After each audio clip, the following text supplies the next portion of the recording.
جو قرآن پڑھتے ہیں، ان میں سے بھی کم ہیں، ایسے لوگ کم ہیں جو قرآن کو روزانہ پڑھتے ہیں، ان میں سے اور بھی کم ہیں جو اس کو سمجھ کر پڑھتے ہیں، اور بہت کم ہیں جن کی زندگی میں قرآن کو مرکزی اہمیت حاصل ہے، جنہوں نے قرآن کو ہدایت کی کتاب بنایا ہے۔ ہدایت کی کتاب بنانا ایک الگ ڈائمنشن ہے۔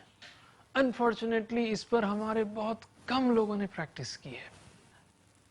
تو میں اشارہ کر رہا تھا اسی سبق میں، ایک بار میڈیکل مینول پڑھنے سے کوئی شخص ڈاکٹر نہیں بن جاتا۔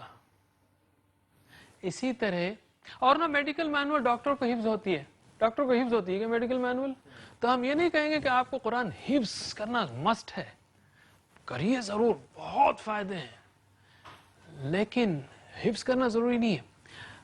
بہرحال جب آپ قرآن سے مانوس ہوں، قرآن سے مانوس ہونا ضروری ہے۔ اب میں اگر ڈاکٹر کے پاس جاؤں اور یہ کہوں کہ میرے پیٹ میں درد ہے اور میرے درد کا یہ حال ہے اور رات میں ایسی تکلیف ہے، تو جیسے جیسے میں بیان کرتا ہوں تو ڈاکٹر کیا کرتا ہے، اس کے ذہن میں مرض کی تشخیص، ڈائگنوسس شروع ہو جاتی ہے، اور ساتھ ہی ساتھ دوائیں ذہن میں گھومتی ہیں۔ اگر میرا حال یہ ہے کہ کوئی مسئلہ آتا ہے تو قرآنی آیات کچھ نہ کچھ ذہن میں آنا شروع ہوتی ہیں، تو میں نے قرآن کو ہدایت کی کتاب بنایا ہے۔ بعض نے کہا کہ کیا مسائل کے حل سب چھوڑ کر ہم صرف قرآن ہی میں تدبر کریں؟ ہم کہتے ہیں یہ بات ذہن کے ایٹیٹیوڈ کی ہے۔ جب بھی آیات میں سنتا ہوں، فجر میں، مغرب میں، عشاء میں، یا میں خود پڑھتا ہوں یا تلاوت کرتا ہوں، تو یہ غور و فکر جاری رہے۔ اللہ تعالی حل نصیب کرے گا۔ ایک ریسرچ اور ڈیولپمنٹ کا جو کام ہے، یہ انسٹنٹ حل نہیں آتا، مسلسل ریسرچر سوچتے رہتے ہیں، کام کرتے رہتے ہیں، سالو کرتے رہتے ہیں۔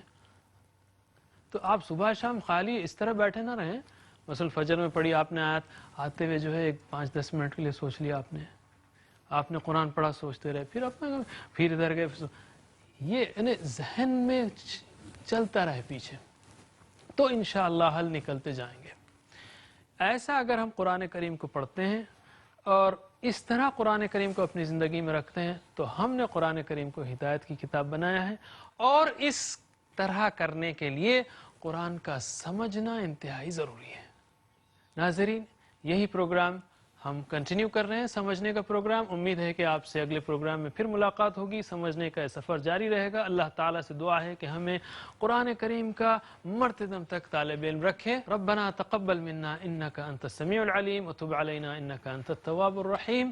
سبحان اللہ وبحمدہ، سبحانک اللہم وبحمدک، نشہد ان لا الہ الا انت، نستغفرک ونتوب الیک۔ والسلام علیکم ورحمۃ اللہ وبرکاتہ۔